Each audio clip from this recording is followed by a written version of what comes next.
ஜோதிடம் நேயர்களுக்கு வணக்கம். நான் உங்கள் ஜோதிடர் திருச்சேரை ராஜா வெங்கடேஷ். இந்த பதிவுல சிம்ம ராசிக்கான வார ராசி பலன் பார்க்கலாங்க. சிம்ம ராசிக்கு அதிபதியா இருக்கக்கூடிய சூரிய பகவான் ராசியிலே ஆட்சி பலம் பெற்று சஞ்சாரம் பண்ணிட்டு இருக்காரு. இது மிக மிக சிறப்பு. உங்களுடைய ராசிக்கு லாபாதிபதி, அப்புறம் பார்த்தீங்கன்னா இரண்டாம் அதிபதி, குடும்பாதிபதி, வருமானம் வரக்கூடியவர், வருமானம் தரக்கூடியவர், அப்புறம் பார்த்தீங்கன்னா வாக்குக்கு அதிபதி யார் அப்படின்னா புதன் பகவான். அவருமே உங்களுடைய ராசியில ராசி அதிபதியுடன் சேர்க்கை பெறுகின்றார். இது மிக மிக சிறப்பு. இது புத ஆதித்ய யோகம். இப்போதைக்கு சிம்ம ராசிக்காரர்கள் புத ஆதித்ய யோகம். உங்களுடைய செயல்பாடுகள் ரொம்ப சிறப்பா இருக்கும். உங்களுடைய பேச்சுக்கள் ரொம்ப அற்புதமா இருக்கும். உங்களுடைய பேச்சுக்களை கேட்டு எல்லா விஷயமும் எல்லாமே பண்ணுவாங்க. இந்த நேரத்துல உங்களுடைய வாக்கு தன்மை இந்த டயத்துல உயரும். ரொம்ப அற்புதமா இருக்கும். உங்களுடைய பேச்சுக்கள் எல்லாமே ரொம்ப சிறப்பா இருக்குப்பா அப்படிங்கிற மாதிரி கேட்பாங்க. நீங்க வேலை பார்க்குற இடத்துல உங்ககிட்ட சில விஷயங்கள் கேட்டு அதுபடி நடந்துக்குவாங்க. இல்லப்பா அவர் சொல்றாரு, அவர் சொல்ல கரெக்டா இருக்கு அப்படி சொல்லுவாங்க. எதனாலனா சூரியன் புதன் சேர்க்கை, புத ஆதித்ய யோகம் சொல்லுவாங்க. வருமானம் உங்களுடைய வாக்கின் மூலமா வருமானம் உங்க கையில சேருங்க. இந்த டயத்துல ஒரு பிசினஸ் பண்ணிட்டு இருக்கீங்க, அதுக்கப்புறம் பாத்தீங்கன்னா அந்த வீடு ரியல் எஸ்டேட்லாம் பண்ணுவீங்க இல்லைங்களா, ரியல் எஸ்டேட் பண்ணிட்டு இருக்கவங்க, அதுக்கப்புறம் பார்த்தீங்கன்னா சின்ன சின்ன பிசினஸ் எல்லாம் பண்ணிட்டு எல்லாம் பார்த்தீங்கன்னா உங்களுடைய திறமையான பேச்சுக்கள் மூலமாகவே வருமானம் உங்களுடைய வீடு தேடி வரும். வீடு தேடி வரதுக்கான வாய்ப்புகள் எல்லாமே இருக்கு. நீங்க கேட்ட இடத்துல கேட்ட பொருள் கிடைக்கும். ஏன்னா ராசி அதிபதி பலம் பெற்று சஞ்சாரம் பண்ணிட்டு இருக்காரு ராசியில. அப்போ இந்த டயத்துல பாத்தீங்கன்னா சிம்மம், அந்த சிங்கம் மாதிரி தான் நீங்க இருப்பீங்க. உங்களுடைய பேச்சுக்கு எதிர் பேச்சு இருக்கவே இருக்காது. உங்ககிட்ட எல்லா விஷயமும் உங்ககிட்ட பேசுவாங்க. உங்களுக்குமே தெரியும். இந்த டயத்துல ரொம்ப அற்புதமான நேரம் இது சிம்ம ராசிக்கு. ராசியில இருக்கிற ராசி அதிபதியா இருக்கக்கூடிய சூரிய பகவான் ராசியிலிருந்து அவருடைய 7ஆம் பார்வை 7ஆம் இடத்தை பார்க்கிறார். அதே டைம் பார்த்தீங்கன்னா புதன் பகவானும் 7ஆம் இடத்தை பார்க்கிறார். அதே 7ஆம் இடத்துல பார்த்தீங்கன்னா சனி பகவான் வக்ரகதியில சஞ்சாரம் பண்ணிட்டு இருக்கார். இப்போ வாழ்க்கை துணைவியின் மூலமா சின்ன சின்ன அதாவது மனசுக்கு அதாவது நம்ம இப்படி நடந்துக்குவாங்க, இதெல்லாம் பண்ணா இதெல்லாம் பண்ணுவாங்க அப்படின்னு ஒரு பிளான் பண்ணி வச்சிருப்போம் இல்லைங்களா. அதுல பார்த்தீங்கன்னா சின்ன ஒரு பின்னடைவுகள் இருக்கும். ஒண்ணுல நம்ம ஒரு 8 மணிக்கு போறோம், எப்பா 8 மணிக்கு வந்துடுறோமா, இதெல்லாம் ரெடி பண்ணி வை, எப்பா 8 மணிக்கெல்லாம் வந்துடுறப்பா நம்ம வெளில போகலாம் அப்படின்னு நம்ம சொல்லியிருந்தோம்னு வச்சுக்கோங்களேன். அவங்க என்னன்னா கரெக்டா நம்ம போற டைம்ல கரெக்டா கிளம்புவாங்க அப்படிங்கிற ஐடியால நம்ம 7 o'clock 7:20 போயிடுவோம் வீட்டுக்கு. பாத்தீங்கன்னா அவங்க வேற ஏதாவது ஒரு வேலை பார்த்துட்டு இருப்பாங்க. இல்ல வீட்டுக்காரர் நான் வெளில இருக்கேன்பா, வெளில இருந்து இந்த வரேன் சொல்லியே பாத்தீங்கன்னா 9 மணி ஆயிடும் நம்ம கிளம்புறதுக்கு. இது மாதிரியான சின்ன சின்ன பின்னடைவுகள் இருக்கும். நம்மளுடைய மனசை புரிஞ்சிக்க மாட்டாங்க. வாழ்க்கை துணைவியா இருந்தாலும் சரிதான், வாழ்க்கை துணைவரா இருந்தாலும் சரிதான். செய்வோம் பார்ப்போம் அப்படிங்கிற ஒரு அந்த ஒரு தன்மை இருக்கு இல்லையா, அதை அந்த 7ஆம் இடத்துல இருக்கிற வக்ர கிரகம் அவங்களுக்கு கொடுத்துரும். இவங்கெல்லாம் சொல்றதை நம்ம கேட்கணுமா அப்படிங்கிற அந்த ஒரு மனசு தன்மை அவங்களுக்கு கொடுத்துரும். ஓகேங்களா. அது மட்டும் இல்லைங்க, உங்களுடைய ராசிக்கு பாக்கியாதிபதி இருக்கக்கூடிய செவ்வாய் லாபஸ்தானமான 11ஆம் இடத்துல சஞ்சாரம் பண்ணியிருக்க ரொம்ப ரொம்ப சிறப்பு. உங்களுடைய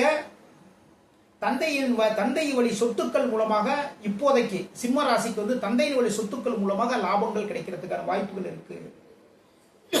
பாக்கியாதிபதி இருக்கக்கூடிய செவ்வாய் ராசிக்கு லாபஸ்தானமான 11ஆம் இடத்திலிருந்து அவருடைய 7ஆம் பார்வை உங்களுடைய ராசிக்கு 5ஆம் இடத்துல பதியுது. அவருடைய 8ஆம் பார்வை உங்களுடைய ராசிக்கு 6ஆம் இடத்துல பதியுது.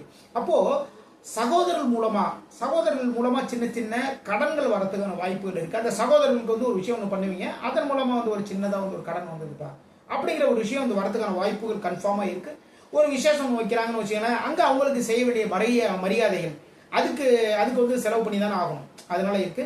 அதே மாதிரி பாத்தீங்கன்னா 6ஆம் இடத்தை பாக்குறதுனால இளைய சகோதரன் மூலமா சில பேருக்கு இளைய சகோதரன் மூலமா ஏதாவது ஒரு வம்பு வழக்கல் வரதுக்கான வாய்ப்புகள் இருக்கு. அதையுமே நீங்க கவனிச்சுக்கோங்க.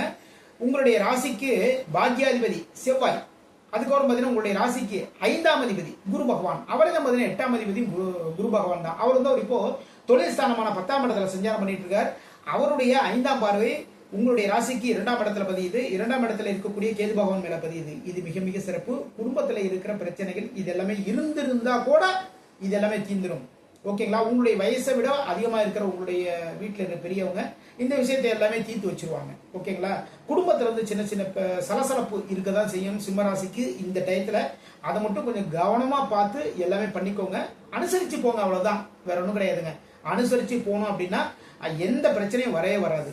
இந்த வாரத்துல 9ஆம் தேதி 10ஆம் தேதி இந்த டயத்துல தாய் வழி சொத்துக்கள் மூலமா நல்ல விஷயம் வரதுக்கான வாய்ப்புகள் இருக்கு. தாயினுடைய ஆசீர்வாதம் கிடைக்கும் இந்த டயத்துல, தாயினுடைய உதவி கிடைக்கும் இந்த டயத்துல.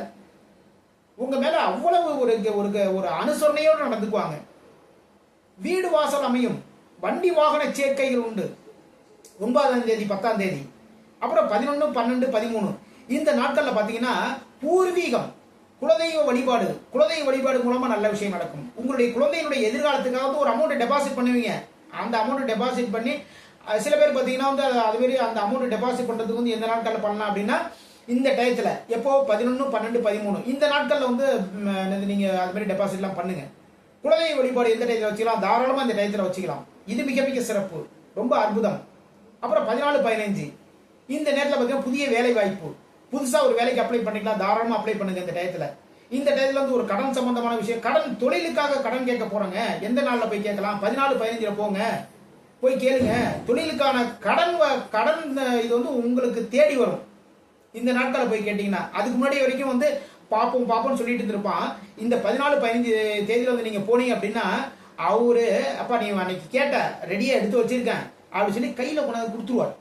அதான் சிறப்பான நாள் 14, 15. 15ஆம் தேதி சண்டே தான் இருந்தா கூட நம்ம முன்னாடி கேட்டு வச்ச இடம் தானே, நம்ம நேரடியாக போய் வாங்க போறோம், போன் மூலமா வாங்க போறோம், இல்லைன்னா வந்து ஒரு ஜிபே மூலமா வந்து அனுப்ப போறாங்க, அவ்வளவுதானே. அப்போ நம்ம நேரடியாக போய் வாங்கலாம். கடன் சம்பந்தமான பிரச்சனை 14, 15 இந்த டேட்ல வந்து பாத்துக்கோங்க. புதுசா ஒரு வேலைக்கு வந்து அப்ளை பண்ணதாலும் சரி தான், ஆன்லைன்ல பண்ண போறோம், அது கூட வந்து இந்த நாட்கள் பண்ணுங்க. இது வரைக்கும் சிம்ம ராசிக்கான வாராசி பலன் பார்த்தோம். மீண்டும் அடுத்த வாரம் சந்திப்போம். நான் உங்கள் ஜோதிடர் திருச்செரை ராஜா வெங்கடேஷ்.